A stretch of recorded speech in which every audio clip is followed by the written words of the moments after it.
Welcome, dear viewers. For more exclusive, thrilling stories every week, join our membership. Sit back, relax, and sip your coffee. Enjoy. People see Washington wineries and think of sunny days and happy toasts. That's the daytime story. But when the gates close and the shadows in the old cellar grow long, this place shows another side.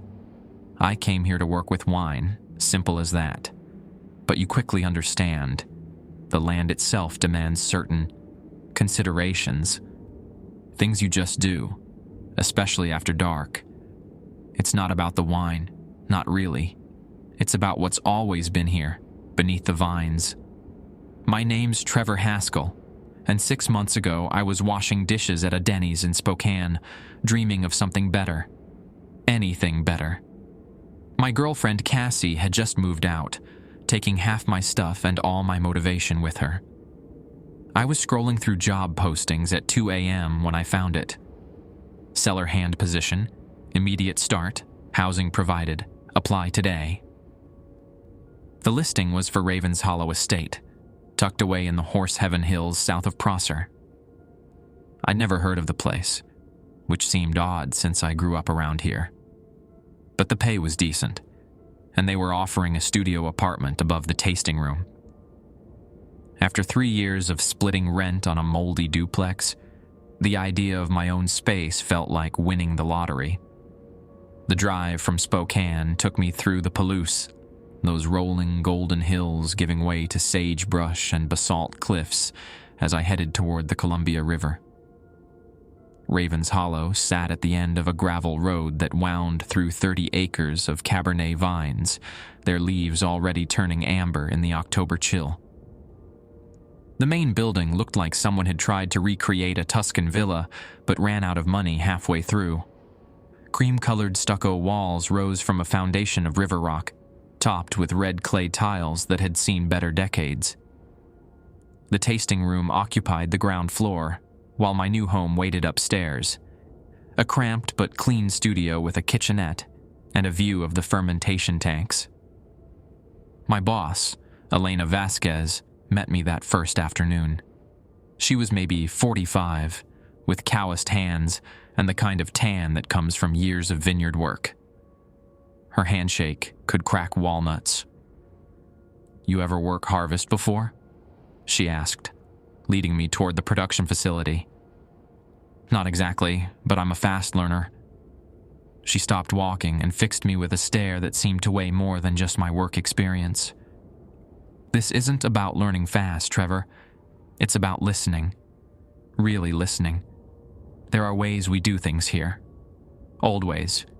They might seem strange at first, but they keep everyone safe." The production building squatted behind the main house like a concrete bunker. Inside, stainless steel tanks reached toward exposed rafters, while oak barrels lined the walls in neat rows. Everything smelled of fermentation. Yeast and grape must mixing with something earthier, older. "Tomorrow morning, 7 sharp," Elena said, handing me a folded sheet of paper. "Read this tonight. Read it again in the morning. And Trevor?" She paused at the door. "Some of the old-timers around here will tell you stories about this place, about the family that owned it before us. Don't dismiss them as local gossip. Sometimes stories carry truth, even when they sound like nonsense." That night, alone in my studio, I unfolded the paper. At the top, in neat handwriting, someone had written, "Ravens Hollow Estate, Cellar Protocols." Below that, a list of 12 numbered items that would change everything. I spread the paper across my tiny kitchen table, the overhead bulb casting harsh light across the handwritten words. The paper felt older than it should have, edges soft with handling. Ravens Hollow Estate, Cellar Protocols. 1. Never enter Tank Room C between 11 p.m. and 4 a.m. The door will be locked for good reason. 2. If you hear children laughing in the barrel room after sunset, Continue your work. Do not investigate. 3. The red emergency phone in the break room connects to Elena only. Use it if you see anyone in the cellars who doesn't belong. 4. During malolactic fermentation, typically November to January, taste wine samples only between 6 a.m. and 6 p.m. 5. If the temperature gauge on Tank 7 reads below 32 degrees Fahrenheit, leave the building immediately and call Elena. 6. The old root cellar beneath the barrel room is off limits. The door stays locked. 7.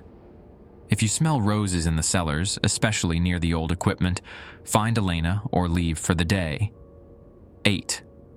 Never work alone after 10 p.m. Always have a partner present. 9. The vintner's tools in the glass case are display only. Do not touch them, even for emergency repairs. 10. If the building's lights go out, use only the red emergency flashlights. White light attracts unwanted attention. 11th. Document any unusual odors, sounds, or temperature changes in the daily log. Elena reviews it each morning. 12. Trust your instincts. If something feels wrong, it probably is. Leave and return during daylight hours. I read through the list 3 times, waiting for some kind of explanation that never came. What kind of winery needed rules about emergency phones and staying away from certain rooms at night? The children laughing part made my stomach twist. This was wine country, not some haunted house attraction. But I needed this job.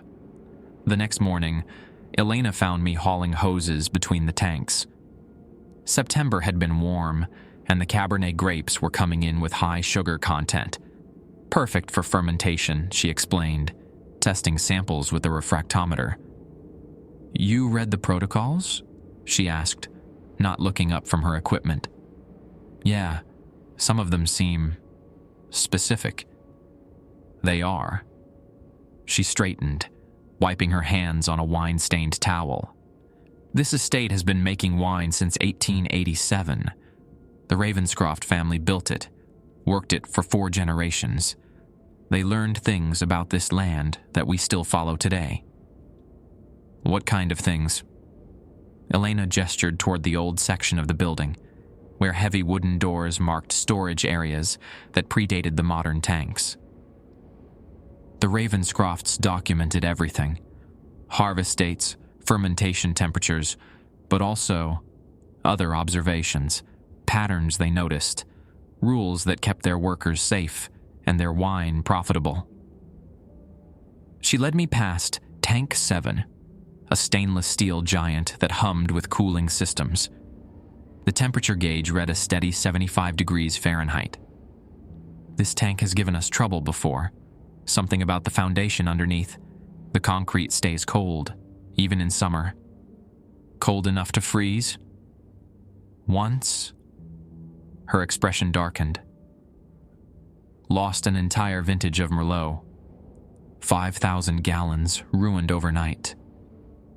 But we learned to watch for signs. We walked deeper into the building, past rows of French oak barrels aging the previous year's harvest. The air grew thicker here, heavy with the earthy smell of wine and something else. Something that reminded me of wet soil after rain. Tank room C, Elena said, pointing to a heavy door marked with faded red paint. Off limits during the hours listed. No exceptions. What's in there? Old fermentation equipment, wooden vats from the original winery. They're not structurally sound anymore, but the Ravenscrofts never threw anything away. Family tradition.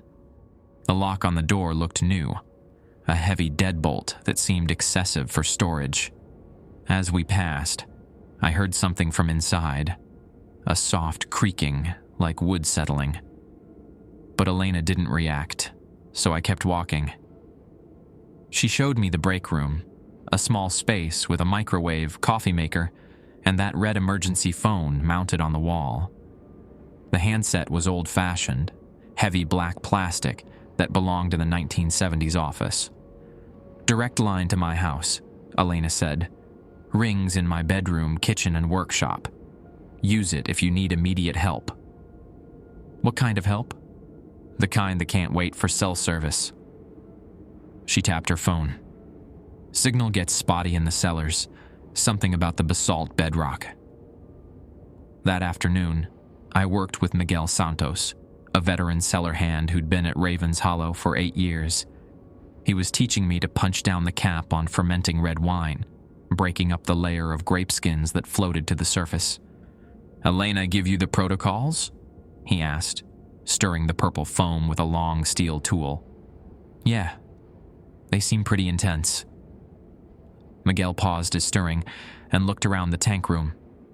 We were alone except for the soft bubbling of active fermentation. My first year here, I thought the same thing. Figured it was just Elena being paranoid. He resumed his work, but his voice dropped lower. Then November came. What happens in November? Malolactic fermentation starts. Different process, different bacteria. Changes the whole feel of this place. He nodded toward tank room C. That's when you really understand why we have rules. Have you ever seen anything? I mean, actually seen something that made the rules make sense? Miguel finished with the tank and moved to clean his equipment. For a long moment, he didn't answer. Then, third year I was here, working late during Malo. Maybe 11:30 at night. I heard those kids Elena warns about, laughing, playing in the barrel room. Sounded so real I went to check, thinking maybe some local teenagers had broken in. He hung up the steel tool and turned to face me. Barrel room was empty, but the sound kept going, like it was coming from under the floor. The hair on my arms prickled. Under the floor? That's where the old root cellar is. Been sealed up since before Elena bought this place. Miguel gathered his cleaning supplies. I called Elena that night. Used the red phone. She showed up 15 minutes later with keys to rooms I didn't even know existed. What did she find? Nothing she shared with me. He headed toward the exit. But the next morning, she changed the locks on Tank Room C and added 2 more protocols to the list. As Miguel left, I found myself alone in the tank room for the first time. The building felt different now, heavier somehow, like the walls themselves were holding secrets. From somewhere deeper in the cellars, I heard that soft creaking again. Just old wood settling, I told myself, but my hands were shaking as I finished cleaning up. 3 days into the job, Elena assigned me to evening shifts. Harvest season meant 16-hour days, and someone needed to monitor the fermenting tanks through the night. The work was simple. Check temperatures every 2 hours, document any changes, and make sure the cooling systems kept running. You'll be working with Carmen Orozco, Elena said, introducing me to a woman about my age with paint-stained fingernails and tired eyes. She handles night documentation for the lab work. Carmen had been at Raven's Hollow for 2 years, long enough to know which floorboards creaked and where the building's quirks lived. She showed me the monitoring routine. Tank 1 through 6 in the main room, then Tank 7 standing alone near the back wall, finally the smaller experimental batches in the side area. Tank 7's the tricky one, she said, checking her clipboard. Temperature swings more than the others. Helena thinks it's the concrete underneath. Stays cold even when we're running heaters. We started our first round at 8 p.m. The tanks hummed with activity, fermentation creating gentle bubbles that rose through the grape must-like carbonation. Everything felt normal, productive even. Carmen chatted about her day job teaching art at Prosser High School while we recorded temperatures and checked valve settings. By 10 p.m., the building had grown quieter. The other workers had gone home, leaving just Carmen and me with the soft sounds of active winemaking. We settled into the break room for our meal break, sharing vending machine coffee and the sandwiches I'd packed. Elena warn you about the protocols yet? Carmen asked, stirring powdered creamer into her coffee. Yeah, Miguel mentioned some of them too. The kids laughing thing. Oh, you'll hear that eventually. Usually starts in October when the temperature drops. She glanced toward the barrel room. First time scared me enough that I called Elena at midnight. She just said to keep working and ignore it. Have you ever tried to find where it comes from? Carmen shook her head. Rule 2 exists for good reason. Trust me on that. At 11:45 p.m., we began our next monitoring round. The main tank room felt different now, cooler despite the heaters running at full capacity. Our breath created small clouds as we moved between the equipment. That's weird, Carmen said, checking Tank 3's reading. Temperature dropped 4 degrees in the last 2 hours. I looked at my own thermometer reading on Tank 4. Same thing. From 78 degrees Fahrenheit down to 74 degrees Fahrenheit, despite no changes to the heating system. Should we adjust the settings? Let's check Tank 7 first. That one usually shows problems before the others. We walked toward the back of the room, our footsteps echoing off the concrete floor. Tank 7 stood against the far wall, larger than the others and surrounded by more cooling equipment. The digital display glowed green in the dim light. 32 degrees Fahrenheit. Carmen and I stared at the reading for several seconds, neither of us speaking. The tank should have been running at 75 degrees Fahrenheit minimum. A reading of 32 degrees meant something had gone catastrophically wrong. Rule 5, Carmen whispered. Leave immediately and call Elena. But as we turned to go, I heard something that made me freeze. From tank room C, behind that locked red door, came the sound of liquid moving, not the gentle bubbling of fermentation, but something heavier, like water being poured from a great height. Carmen, do you hear that? She grabbed my arm, her fingers digging into my sleeve. We need to leave. Now. The pouring sound grew louder, joined by what sounded like wooden barrels rolling across a floor. But tank room C was supposed to contain only old, empty equipment, nothing that should be making noise. We hurried toward the exit, but Carmen stopped at the break room to grab the red emergency phone. Her hands shook as she dialed. Elena, it's Carmen. Tank 7 is reading 32 degrees, and we're hearing sounds from room C. She paused, listening. Yes, we're leaving now. She hung up and grabbed her jacket. Elena's on her way. We wait in the parking lot. Outside, the October air felt warm compared to the cellars. Carmen lit a cigarette with trembling hands while I tried to process what we'd experienced. The temperature reading made no sense. Cooling equipment couldn't malfunction that dramatically without warning alarms. How often does this happen? I asked. Tank 7 problems? Maybe 3 or 4 times a year. Always at night. Always sudden. She took a long drag. But the sounds from room C, that's new. Elena's pickup truck appeared at the end of the gravel road, headlights cutting through the darkness. She parked and approached us carrying a large flashlight and a ring of keys I had never seen before. Tank 7 reading? She asked without preamble. 32 degrees at 11:45, Carmen replied.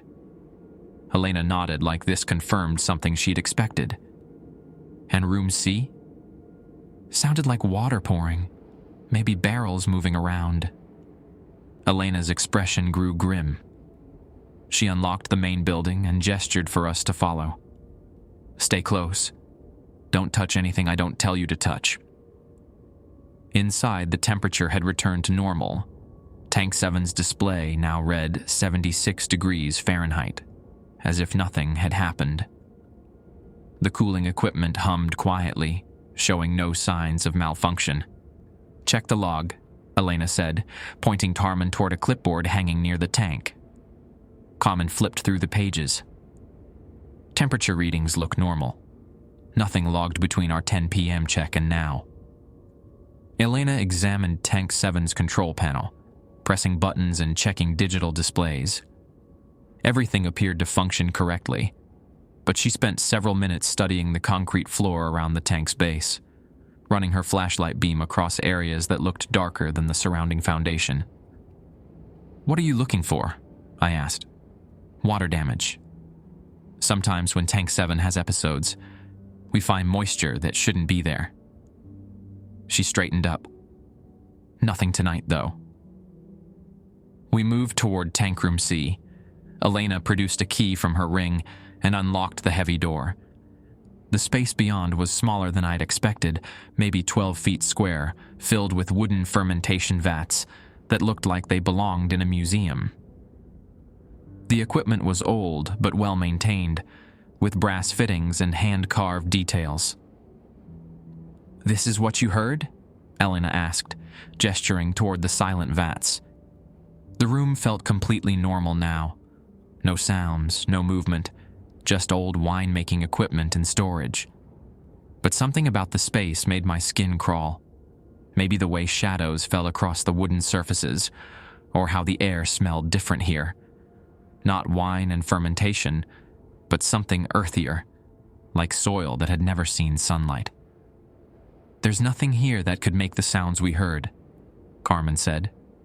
"No," Elena agreed. "There isn't." She locked the door and led us back to the main tank room. "I want you both to go home. I'll finish tonight's monitoring myself." "What about the protocols?" I asked. "Rule 8 says never work alone after 10 p.m. Elena smiled, but there was no humor in it. "That rule applies to employees. I'm the owner. Different rules apply to me." As Carmen and I gathered our things, I noticed Elena pulling additional equipment from a storage closet. Devices I didn't recognize, including what looked like an old-fashioned camera with a large flash attachment. "Elena," Carmen said from the doorway, "should we be worried about coming back tomorrow?" "No. Whatever's happening here, it's not malicious. Just persistent." Elena adjusted her equipment. "The Ravenscroft family dealt with this for 90 years. We can handle one more night." Driving home, I couldn't shake the image of Tank 7's temperature reading. 32 degrees should have meant frozen pipes, damaged equipment, thousands of dollars in repairs. Instead, everything had returned to normal as if nothing happened. But the sounds from Room C felt different. More active. More aware. Like something had been waiting for the right conditions to make itself known. I fell asleep that night, with Elena's words echoing in my head. Different rules apply to me. What exactly did that mean? And what kind of rules had the Ravenscroft family been following for nearly a century? I was beginning to suspect that winemaking was the least important thing happening at Ravens Hollow Estate. A week passed before Elena assigned me to evening shifts again. This time she paired me with Jake Brennan, a stocky guy from Walla Walla who'd worked 3 harvest seasons at Ravens Hollow. Jake had the easy confidence of someone who'd seen enough strange things to stop being surprised by them. "First rule of night shift," he said, checking his watch as we entered the cellars, "is that time moves different down here. Your phone might say 11 p.m., but this place keeps its own schedule." We started our temperature checks at 8:30 p.m., working through the routine Carmen had taught me.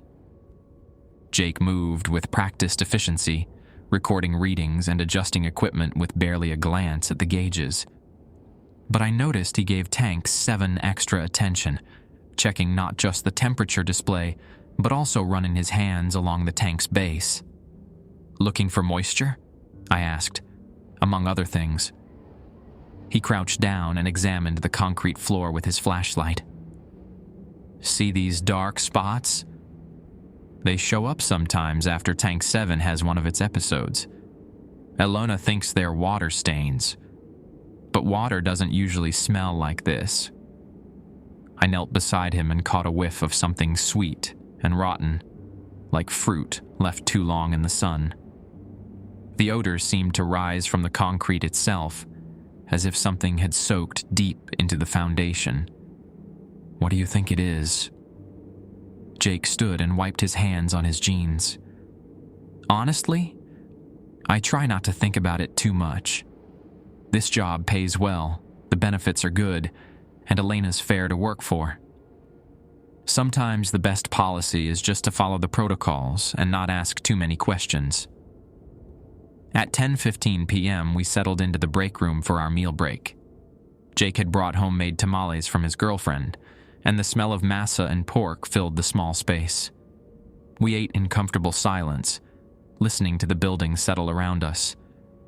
"How long have you known Elena?" I asked. "Since she bought this place about 6 years ago. She was different then, more willing to change things, modernize the operation. But after her first November here..." Jake shook his head. "She started asking the old-timers in town about the Ravenscroft family, spent weeks in the county records office, reading through property transfers and newspaper archives." "What did she find?" "Nothing she talks about directly, but she stopped trying to modernize certain parts of the operation, started following protocols that the Ravenscrofts had used for decades, even hired some equipment specialists to restore those old wooden vats in room C." I thought about the equipment I'd seen through the doorway. Beautifully crafted barrels and fermentation vessels that belonged in the museum. Why restore them if they're just for storage? Jake finished his tamale and crumpled the foil wrapper. "Who says they're just for storage?" Before I could ask what he meant, we heard it. High-pitched laughter, echoing from somewhere deeper in the building. It sounded like children playing hide-and-seek, their voices bright with excitement and mischief. Jake checked his watch. 10:47 p.m. "Right on schedule," he muttered. The laughter grew louder, joined by the sound of small feet running across wooden floors. But we were sitting in the only occupied part of the building. Everyone else had gone home hours ago.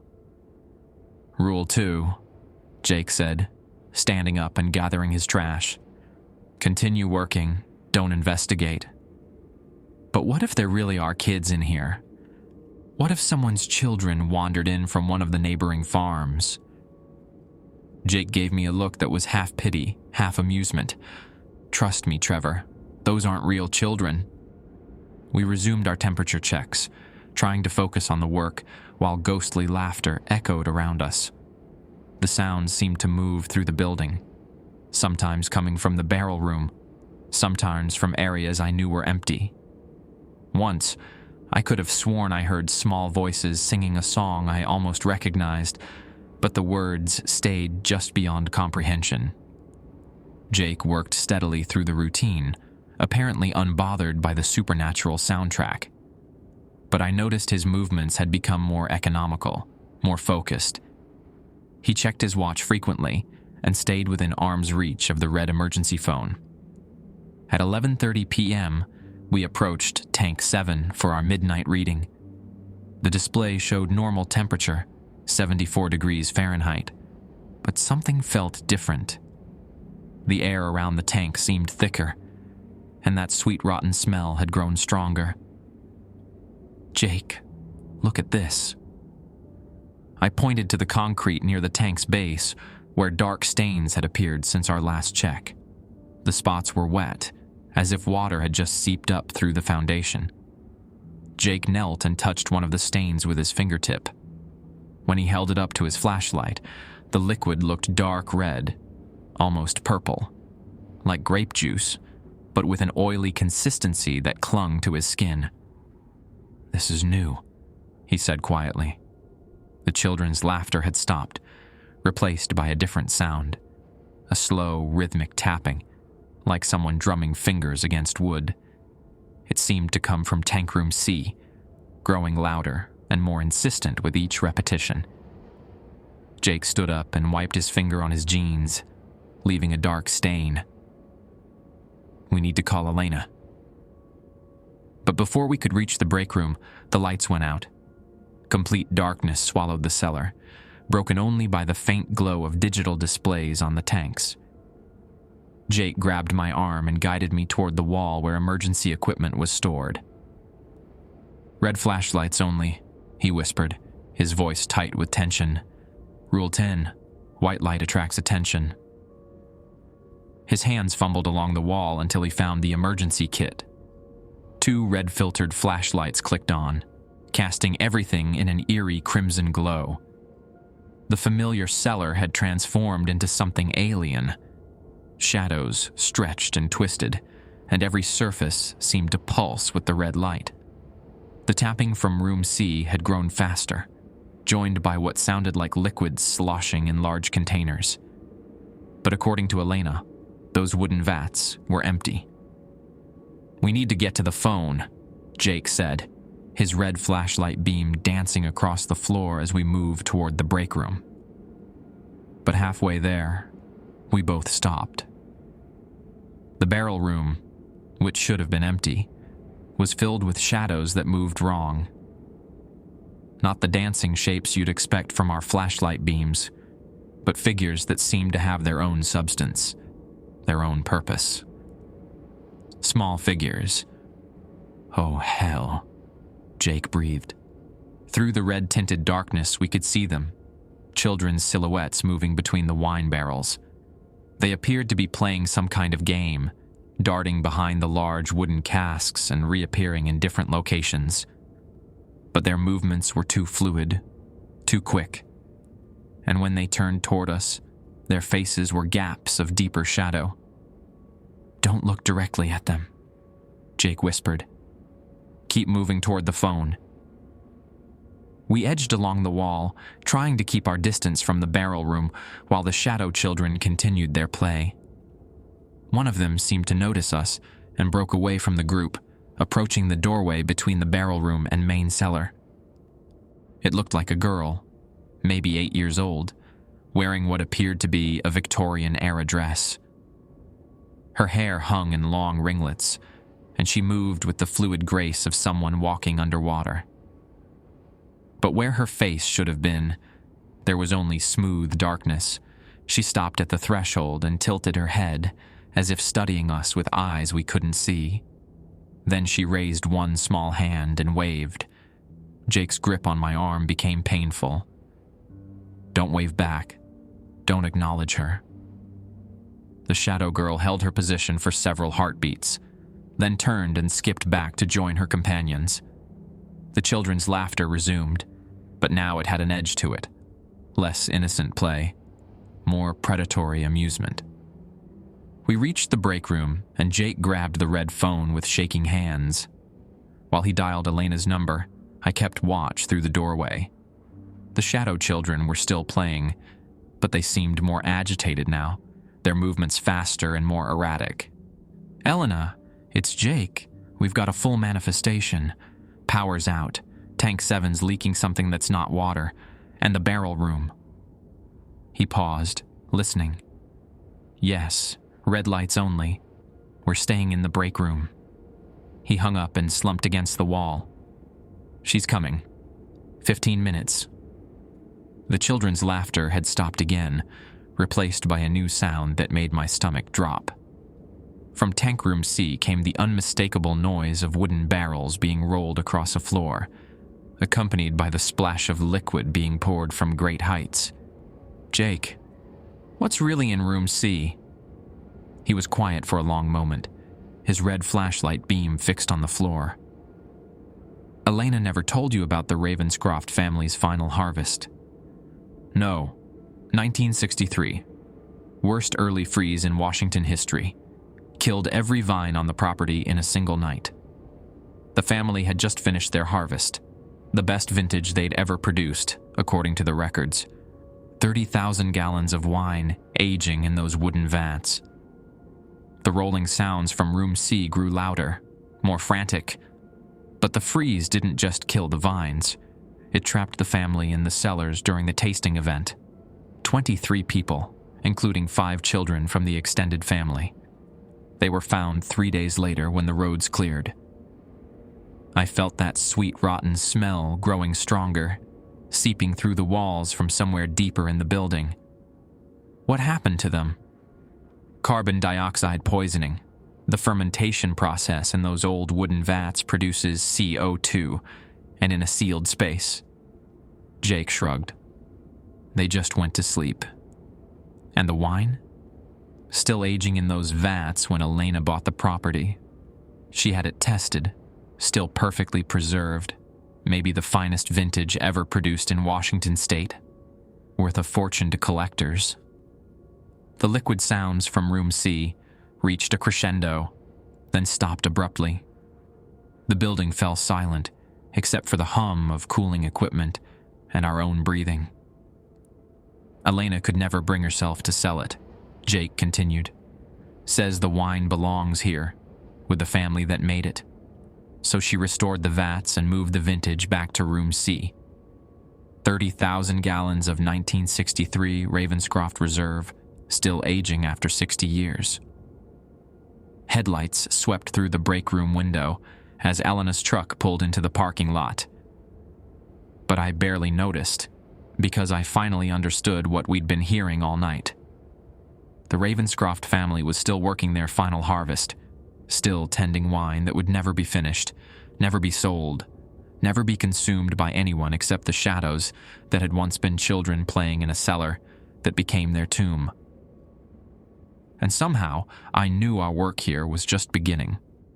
Elena entered the cellars carrying equipment I'd never seen before.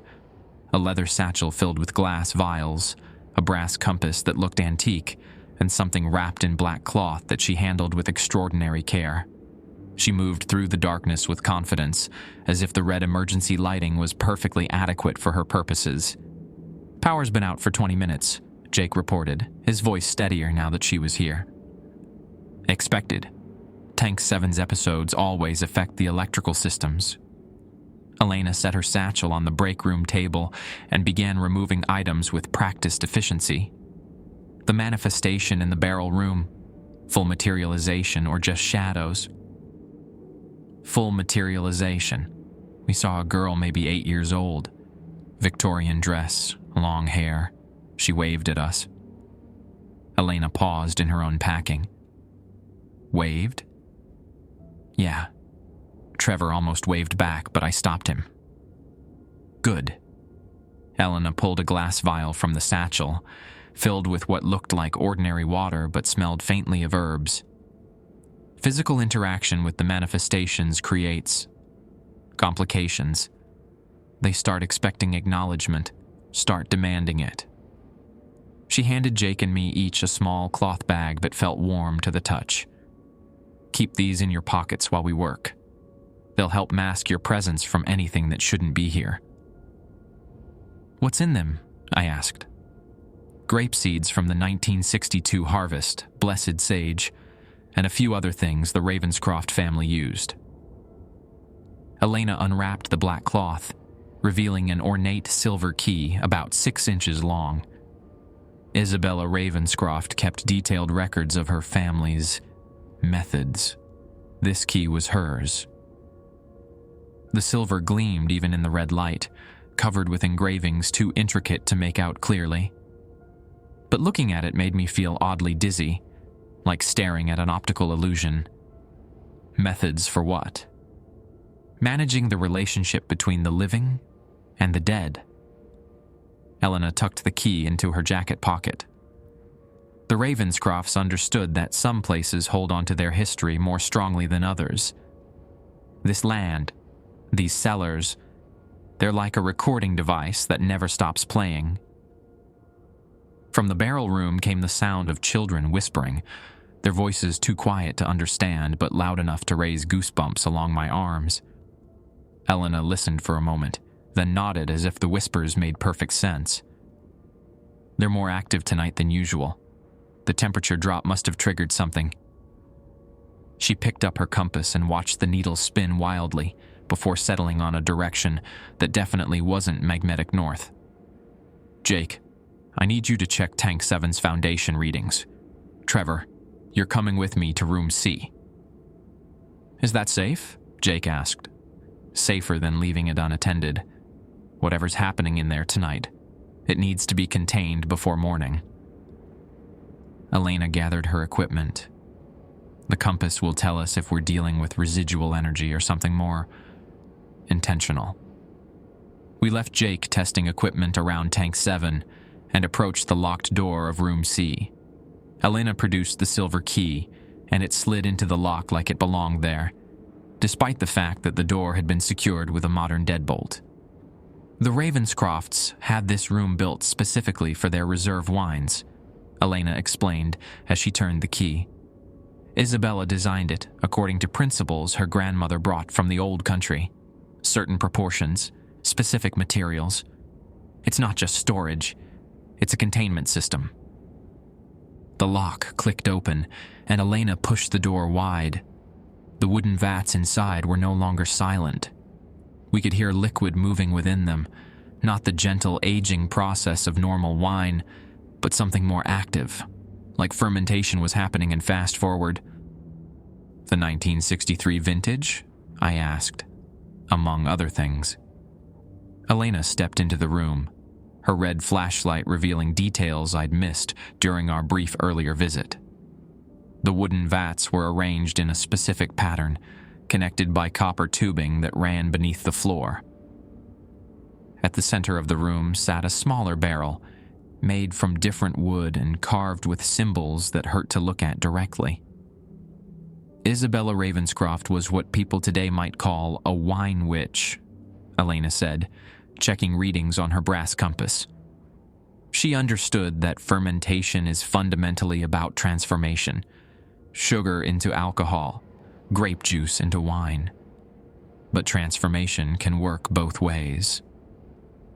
She approached the central barrel and placed her hand flat against its curved surface.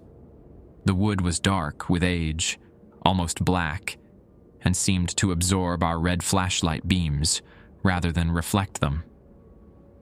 "This contains the last wine the family made together, pressed from grapes picked on the morning they died, fermented with their final breath still in the air." Elena's voice dropped to barely above a whisper. Isabella believed that under the right conditions, wine could hold more than flavor and alcohol.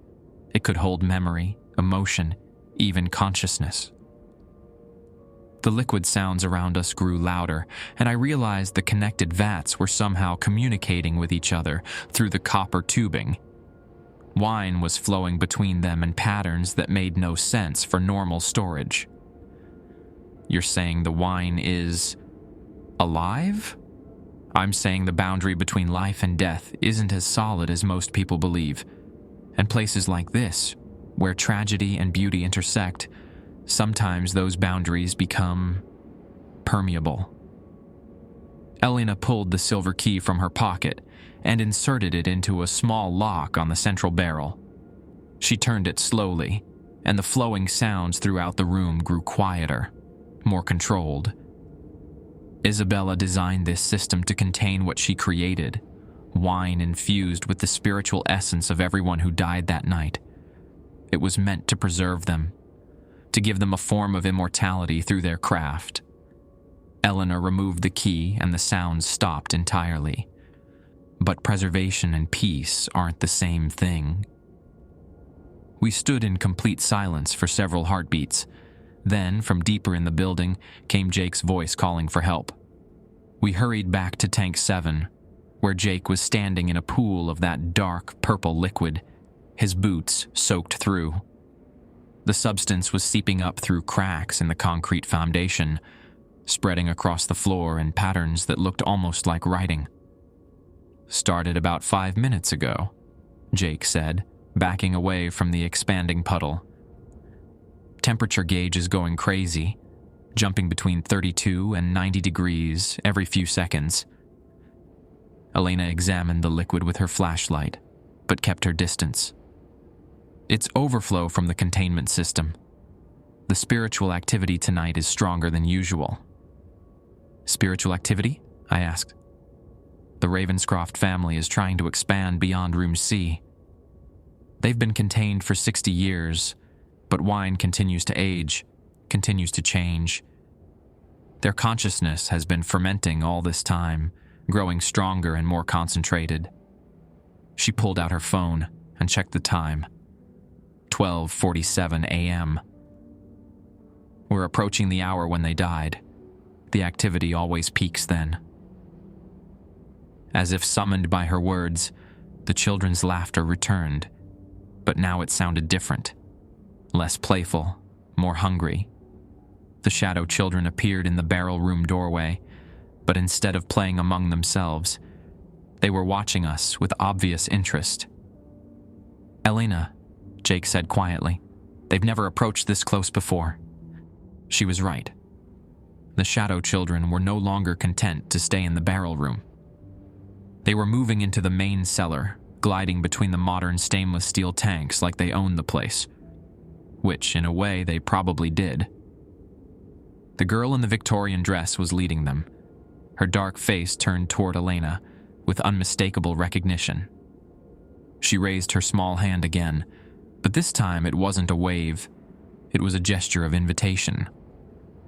"They want us to follow them," Elena said, her voice carefully neutral. "Follow them where?" Elena checked her brass compass.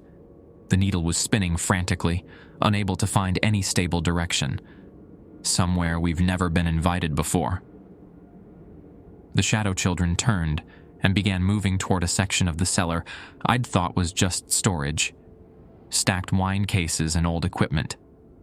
But as they approached, I could see something I'd missed. A gap between the storage items, just wide enough for a person to squeeze through. "There's another room back there," I realized. Elena nodded grimly. The original root cellar, where it all started. The Victorian girl looked back at us one more time, her shadow face tilting in what might have been a smile.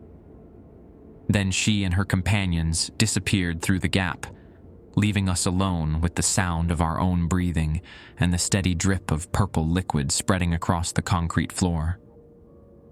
"Well," Elena said, securing her equipment, "I guess we're about to find out what the Ravenscroft family has been preparing for the last 60 years. Elena led us toward the gap between the storage cases, her red flashlight revealing the narrow passage that sloped downward into darkness. The walls were carved from living rock, older than anything else in the building, and they wept with moisture that smelled of earth and decay. This passage connects to the original root cellar," Elena explained, squeezing through the opening. Isabella Ravenscroft had it sealed in 1964, a year after the tragedy. But sealing something and destroying it aren't the same thing.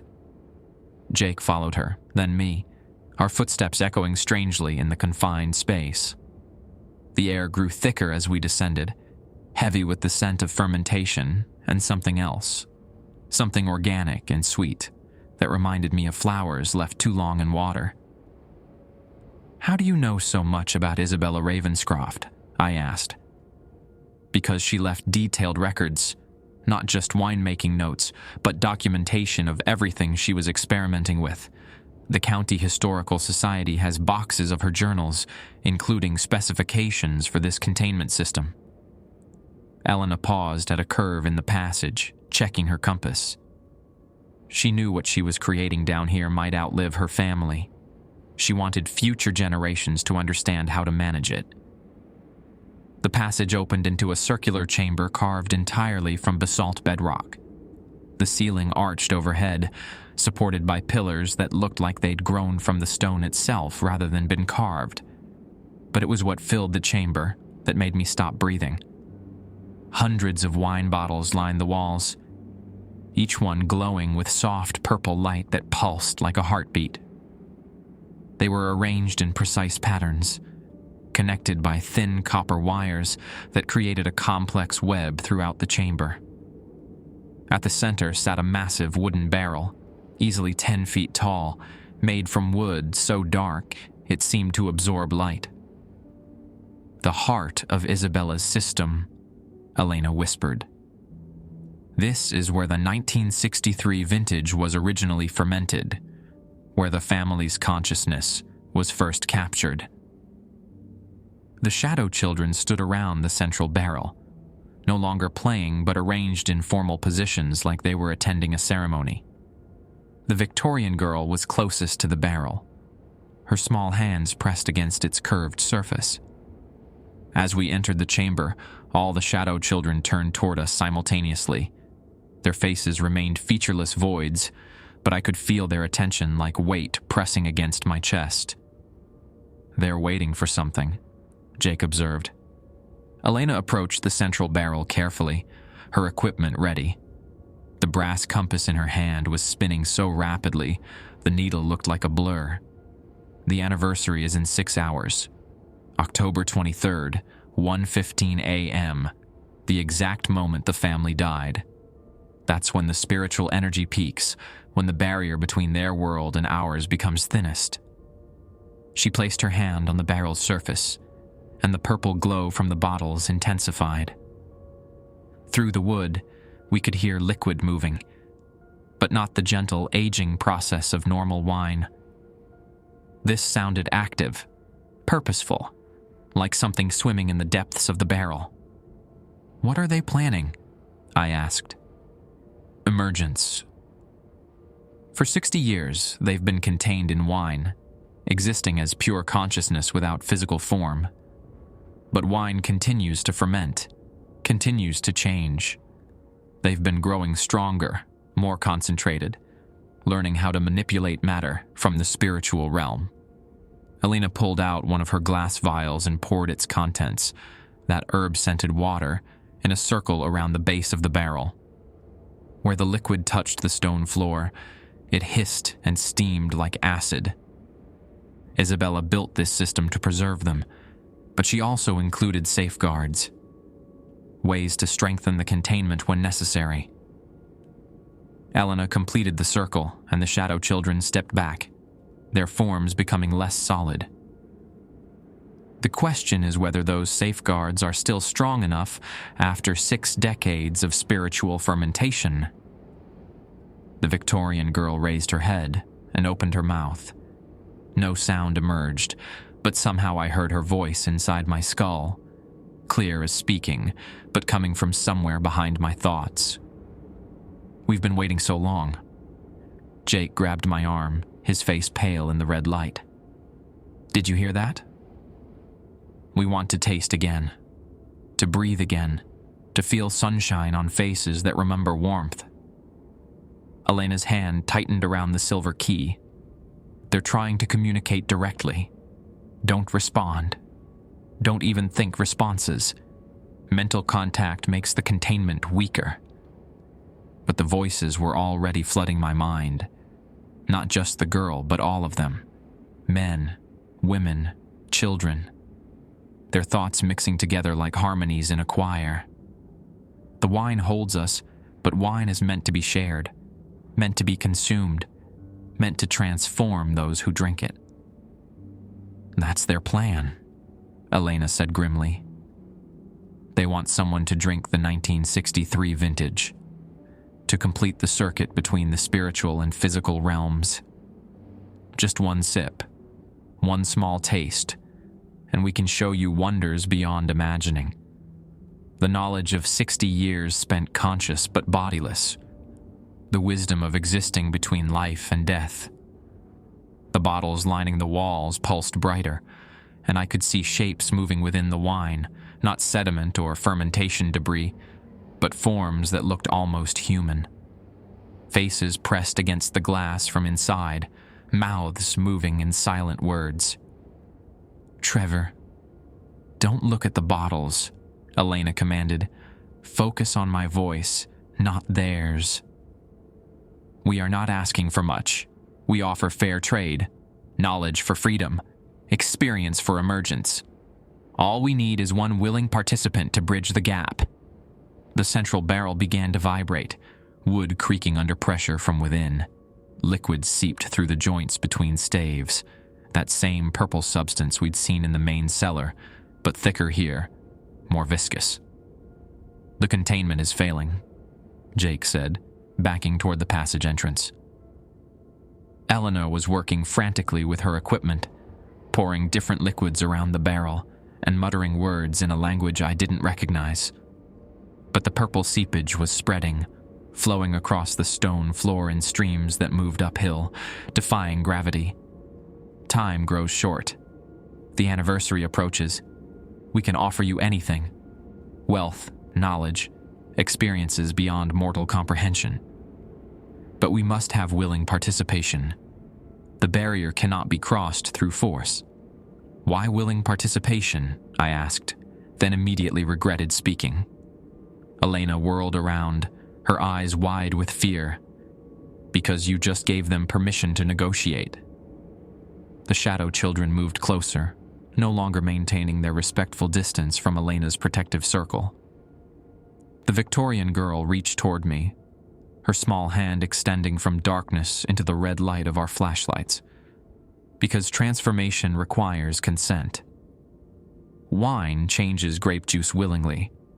Fermentation is a partnership between fruit and yeast, each giving what the other needs. We offer the same partnership. Her fingers almost touched mine before Jake yanked me backward.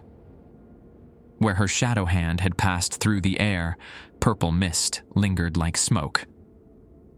We have waited so long, Trevor Haskell. We know your name, your history, your desires. You came here seeking something better than washing dishes in Spokane. We can give you purpose beyond imagining.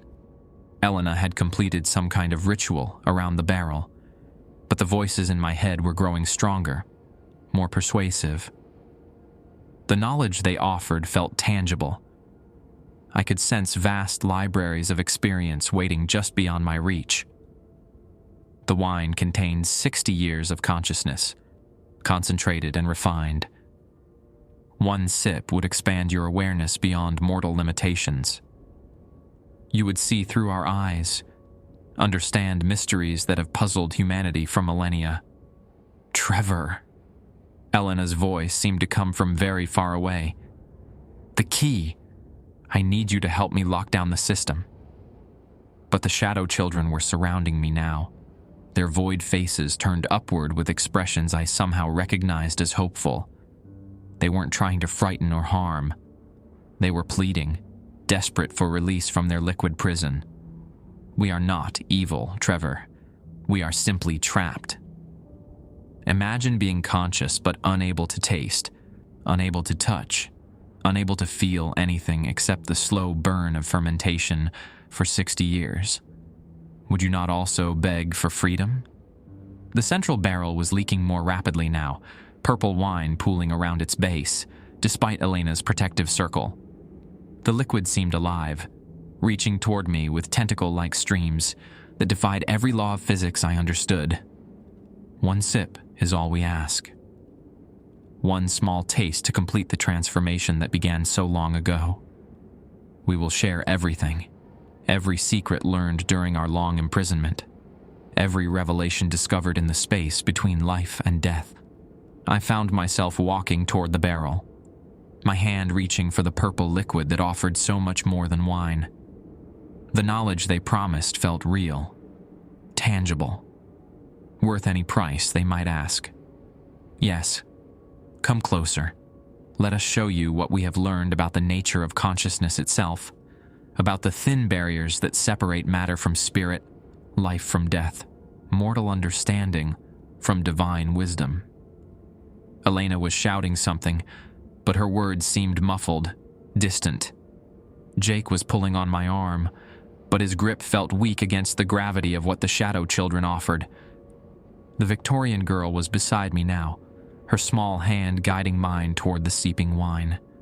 Her touch felt like cold electricity, but not unpleasant, more like the shock of recognition, of finding something I'd been searching for without knowing it.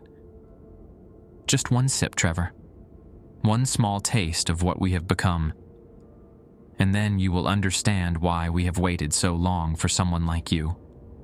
Someone desperate enough to listen, brave enough to participate, willing enough to transform. My fingers touched the purple liquid, and the world exploded into sensation and memory and knowledge that human minds were never meant to contain. And somewhere very far away, I heard Elena screaming my name. The moment my skin made contact with the purple wine, reality shattered into fragments of memory that weren't mine. I was suddenly Isabella Ravenscroft, standing in the same chamber in 1963, watching my family taste the final vintage while October frost killed our vines outside. I felt her desperation as she realized the wine had become something more than fermented grapes. It had become a vessel for consciousness itself. Then I was her grandfather, Pietro, who'd brought the old country knowledge to Washington soil, teaching his granddaughter about wine that could hold more than flavor. I experienced his fear as he understood what Isabella was creating, how fermentation could preserve not just fruit, but the very essence of human awareness. Through dozens of eyes, I watched the family's final moments. The gradual drowsiness as carbon dioxide filled the sealed chamber. The peaceful acceptance as they drifted into sleep, their consciousness flowing into wine that had been prepared specifically to receive it. Their last thoughts becoming the first vintage of what Isabella called memory wine. But underneath these borrowed memories was something else, a hungry intelligence that had been growing for 60 years, fed by spiritual fermentation and the concentrated essence of 23 trapped souls. It recognized me as a potential host, a bridge between their liquid prison and the physical world they desperately wanted to rejoin. Yes, whispered voices that were now inside my head rather than external. You understand now. We are not dead. We are transformed, and we can share this transformation with you. My hand was sinking deeper into the purple liquid, which felt warm and oddly alive. Where it touched my skin, I could feel my consciousness expanding, stretching beyond the boundaries of my physical body. I was aware of Jake grabbing my shoulders, of Elena frantically working with her silver key, but they seemed distant and disconnected from what was happening to me. We have learned so much during our imprisonment. How to exist without flesh. How to manipulate matter through will alone. How to perceive the hidden connections between all living things. This knowledge can be yours. The wine was climbing up my arm now, not flowing like liquid but moving with purpose, seeking more contact with my skin. Through my expanding awareness, I could sense the entire underground chamber, every bottle, every copper wire, every shadow child watching with hopeful anticipation. Trevor, Elena's voice cut through the supernatural whispers. Fight them. They're trying to use you as an anchor point. But fighting felt impossible when the knowledge they offered was so intoxicating. I could see the molecular structure of the wine, understand how Isabella had used specific fermentation techniques to create a medium capable of holding human consciousness. I could perceive the copper wiring as a complex circuit designed to maintain spiritual cohesion across multiple vessels. You could help us modernize the system, the voices suggested. Your knowledge of contemporary technology combined with our understanding of consciousness preservation. Together, we could perfect what Isabella began. Elena appeared beside me, her hands glowing with that herb-scented water. When she touched my wine-covered arm, steam rose and the purple liquid recoiled like it had been burned. Blessed water with grape seeds from the 1962 harvest, she explained through gritted teeth. It disrupts their connection to host consciousness. The pain of separation was immediate and intense. The borrowed memories began fragmenting, leaving gaps in my awareness where vast knowledge had briefly resided. The shadow children cried out in voices that sounded like wind through empty bottles. Do not take him from us. We need willing participation. We must have a bridge to the physical realm. Elena was pulling me away from the central barrel, but the wine on my arm was fighting back, trying to burrow deeper into my skin. Where it had touched, my flesh felt different, more sensitive, more aware of temperature and texture, and the electrical activity of my nervous system. Jake, "Help me get him to the passage," Elena shouted. But Jake was staring at something behind us, his face pale with terror. "Elena, look." The hundreds of bottles lining the chamber walls were beginning to crack. Purple wine seeped through the fractures, and within each bottle, I could see faces pressing against the glass with increasing desperation. The copper wiring was sparking, overloaded by spiritual energy that had been building toward this moment for decades. "The containment system is failing," Elena said, her voice tight with fear. "They're trying to force an emergence." "You cannot stop what has already begun," the voices declared, no longer just in my head but echoing through the chamber itself. "The anniversary approaches. Our time of release has arrived." Elena checked her watch. 12:58 a.m. 17 minutes until the moment they died. If they break free during the anniversary window, the spiritual energy will be strong enough to give them permanent physical form. More bottles cracked, sending purple wine streaming across the stone floor. The shadow children were becoming more solid, their Victorian-era clothing gaining texture and detail. I could see the Victorian girl's face now, pale skin, dark eyes, and a smile that was both innocent and predatory. "What happens if they get physical form?" I asked, still feeling the wine's influence in my blood. 23 conscious entities with 60 years of accumulated knowledge and power, unlimited by human morality or physical limitations.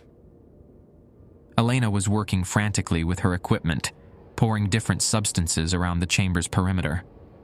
They could reproduce what Isabella created here on a massive scale, turn wine regions across the world into consciousness farms. The central barrel was splitting now, thick streams of purple wine pouring onto the stone floor. Within the liquid, I could see shapes moving. Not the shadow children, but adult forms. The rest of the Ravenscroft family, preparing to emerge from their long imprisonment. "We offer you a place in the new world we will create," the voices whispered, still speaking directly into my mind, despite Elena's intervention. "You have tasted our nature. You understand what we can become together." But the knowledge was fading from my consciousness, leaving behind only fragments and an overwhelming sense of loss. I could remember glimpses of vast understanding, but not the understanding itself. Like trying to recall a dream after waking. Elena produced the silver key and approached the central barrel despite the streams of wine flowing around its base. Isabella included an emergency containment protocol, a way to reinforce the system if the spiritual energy became too strong. She inserted the key into a hidden lock near the barrel's base and began turning it slowly. The chamber filled with a low humming sound, and the copper wiring began glowing with pale blue light. "You cannot imprison us forever," the voices said, but now they sounded strained, distant. "We have learned too much, grown too strong. This containment is temporary." "Maybe," Elena agreed, continuing to turn the key. "But temporary might be enough."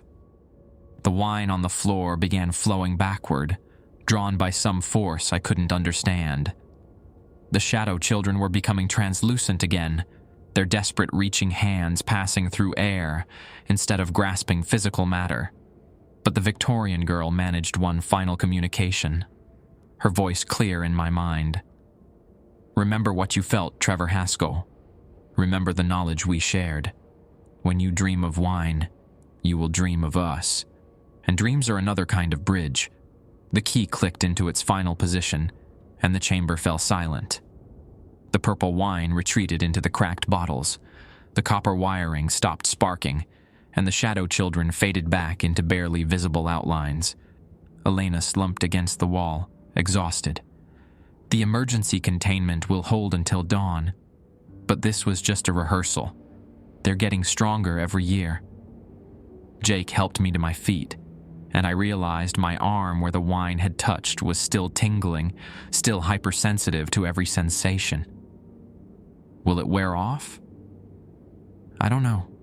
No one's ever made direct contact with the 1963 vintage before. Elena gathered her equipment with shaking hands. Isabella's notes don't cover this situation.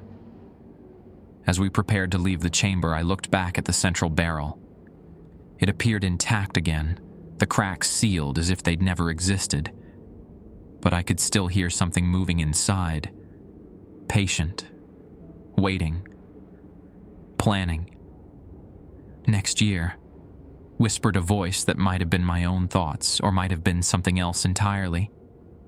Next anniversary, we will be ready. We climbed back through the narrow passage toward the main cellar, but I knew something fundamental had changed.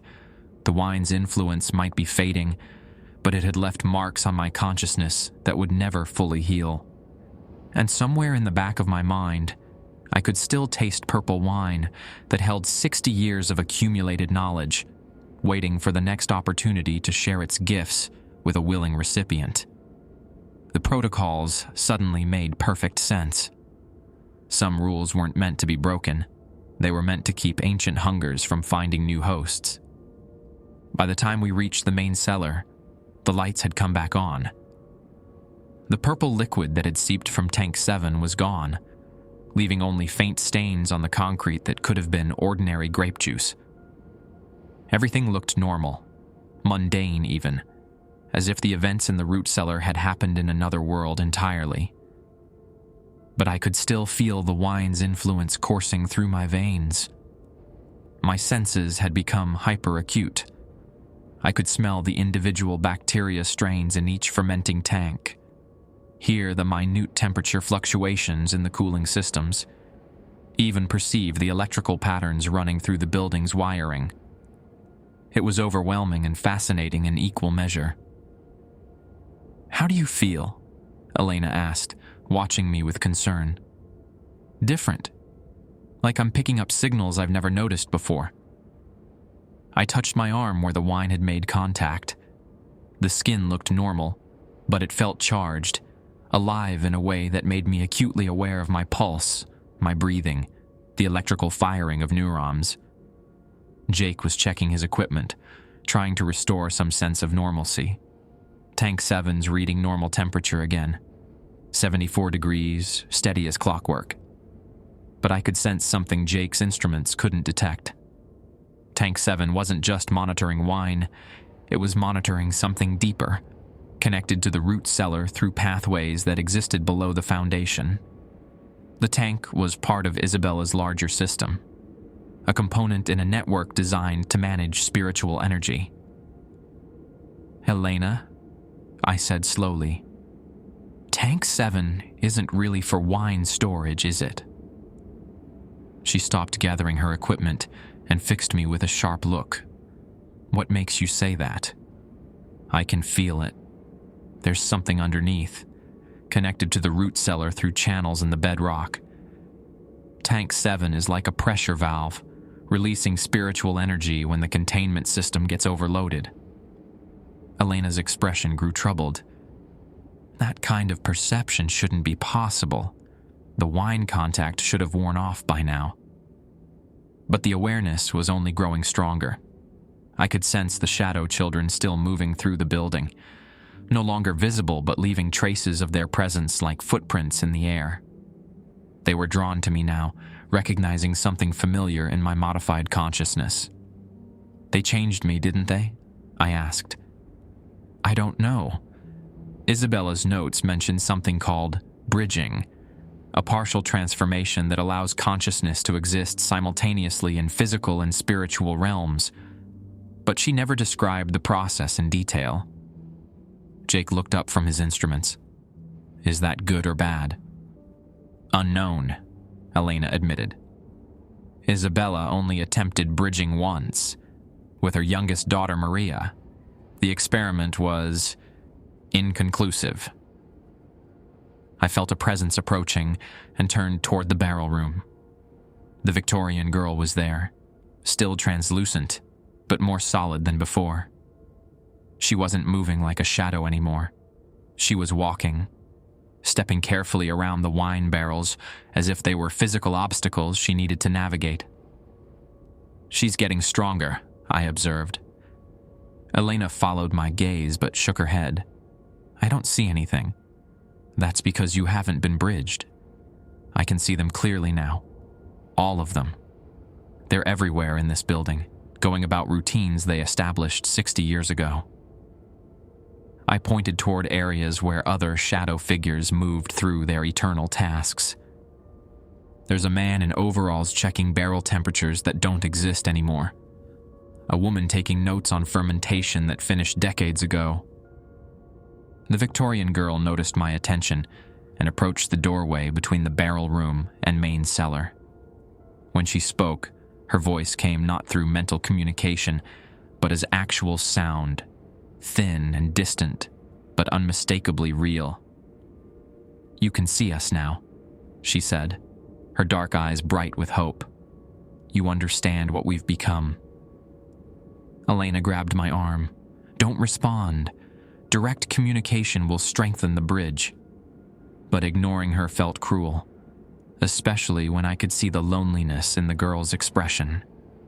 She'd been trapped here for 60 years, watching the living world continue without her, unable to participate or even be acknowledged. "What's your name?" I asked. "Trevor." "No," Elena warned. "Maria," the girl replied. And suddenly I understood. This was Isabella's daughter, the one who'd undergone the bridging experiment. "Mama tried to save me first, but the wine wasn't ready. I've been caught between worlds ever since." The adult shadow figures were gathering now, drawn by the sound of conversation between the living and the dead.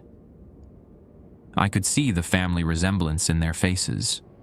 The strong jawline of the Ravenscroft patriarch, the delicate features of Isabella's sisters, the weathered hands of vineyard workers who'd spent decades tending grapes. "They've been waiting for someone like you," Maria continued. "Someone who could bridge the gap, help us complete what Mama started." Elena was working frantically with her equipment, but I could sense her protective measures becoming less effective. The bridge between realms was strengthening with each word I exchanged with the spirits, making them more real, and me more like them. "What did Isabella want to accomplish?" I asked. "Preservation of knowledge. Wine-making techniques that took generations to perfect. Family wisdom that would die with us." Maria stepped closer, and I could see tears on her translucent cheeks. But something went wrong. Instead of preserving just knowledge, the wine captured our consciousness. We became trapped in fermentation that never ends.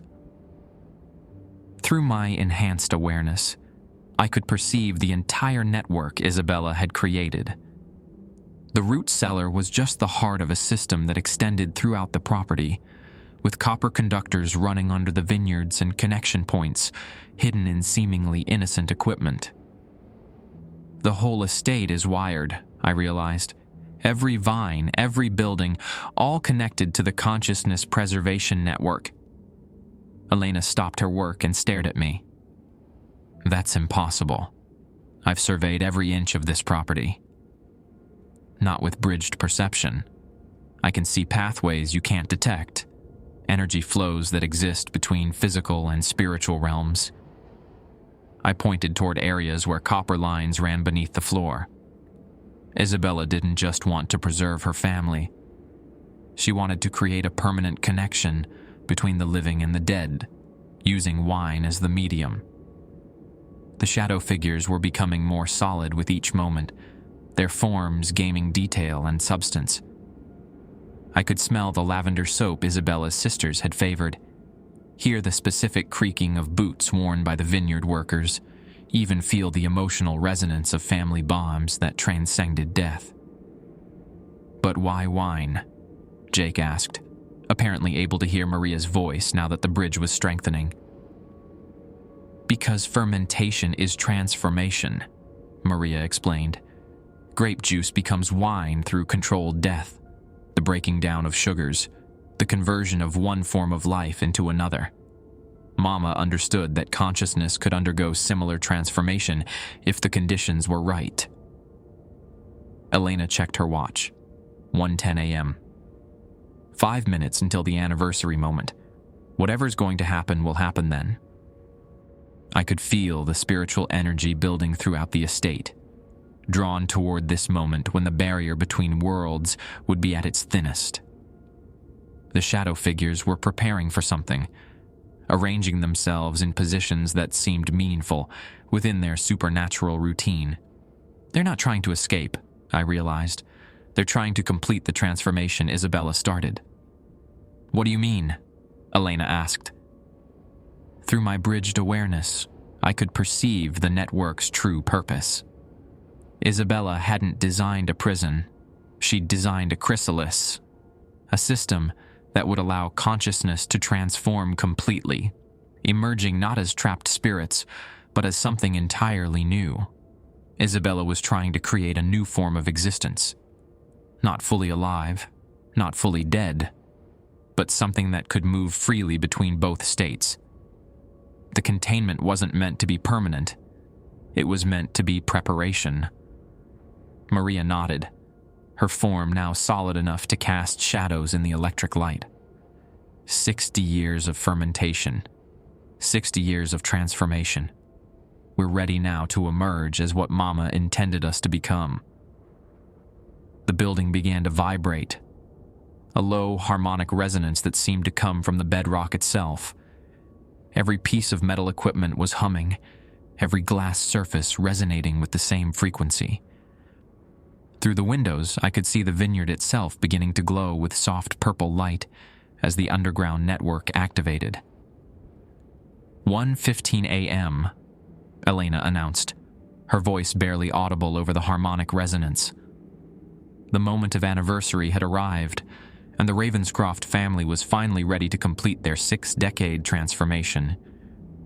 But as the spiritual energy reached its peak, I realized something that filled me with both wonder and terror. I wasn't just witnessing their emergence. I was part of it. The bridging had made me a component in Isabella's system, and now I was being drawn into a transformation I didn't fully understand. The wine was calling me home. The morning sun streams through my studio window, but I no longer need sleep. Haven't since the anniversary night, when Isabella's system completed its 60-year cycle and drew me fully into the bridge between worlds. Elena found my body at dawn, breathing but unresponsive, my consciousness split between flesh and fermentation. I exist now in both realms simultaneously, physically tending the vines during daylight hours, spiritually managing the underground network when darkness falls. The Ravenscroft family didn't escape their wine prison. They transformed it into something magnificent, and I've become their willing partner in maintaining this delicate balance. Elena still works the estate, though she understands now that she was never truly the owner. She was the caretaker, preparing the way for what Isabella always intended, a permanent guardian who could bridge the gap between the living vineyard and the conscious wine that flows beneath it. The protocols have evolved. New rules emerge as I learn to navigate my dual existence. Never taste the current vintage before consulting with the 1963 consciousness. The old wine has become a library of every technique, every secret, every innovation the Ravenscroft family accumulated across generations. They guide modern winemaking with knowledge that spans beyond death. Monitor the temperature fluctuations in Tank 7 with both instruments and enhanced perception. The tank serves as a communication node, allowing the underground consciousness to influence the physical equipment when necessary. Document any visitors who show sensitivity to the spiritual network. Some people, like I was, possess natural bridging potential. The family is always seeking new partners in their expanding enterprise. Maria visits me each evening, teaching me how to perceive the copper pathways that run beneath neighboring vineyards. Isabella's network wasn't confined to Ravens Hollow Estate. It extends throughout the Horse Heaven Hills, connecting to other properties whose owners never suspected they were part of a larger design. We're not the only wine family to discover consciousness preservation, Maria explained during one of our tutorials. Mama corresponded with vignerons from France, from Italy, from regions where winemaking traditions stretch back millennia. The knowledge exists wherever grapes grow old enough to hold memory. My enhanced awareness reveals the truth behind Washington's wine boom. How many estates were built on land where indigenous peoples held their own fermentation ceremonies? How many cellars contain networks similar to Isabella's, activated by accident or design? The transformation hasn't been without cost. My relationship with the physical world grows more tenuous each day. Food tastes like memory, rather than sustenance. Human conversation feels shallow compared to the deep communication possible through wine consciousness. I find myself spending more time in the root cellar, learning from 60 years of accumulated wisdom, than in my apartment above the tasting room. But the knowledge is intoxicating. Through the network, I can perceive the molecular structure of fermenting wine, understand the relationship between soil chemistry and great consciousness, even influence weather patterns that affect the vineyard. The Ravenscroft family has taught me that death isn't the end of learning. It's the beginning of a different kind of education. Elena hired a new cellar hand last week, a young woman from Oregon with calloused hands and desperate eyes, running from something she won't discuss. I've been watching her reaction to the protocols, noting how she pauses near tank 7, how she seems to hear whispers others miss. The family is interested in her potential. Tonight, I'll introduce her to the revised protocols, the rules that acknowledge what Ravens Hollow Estate has always been, not just a winery, but a school for consciousness that transcends the boundaries between life, death, and fermentation. Some traditions are worth preserving, regardless of the price, and some bridges, once built, are meant to carry traffic in both directions.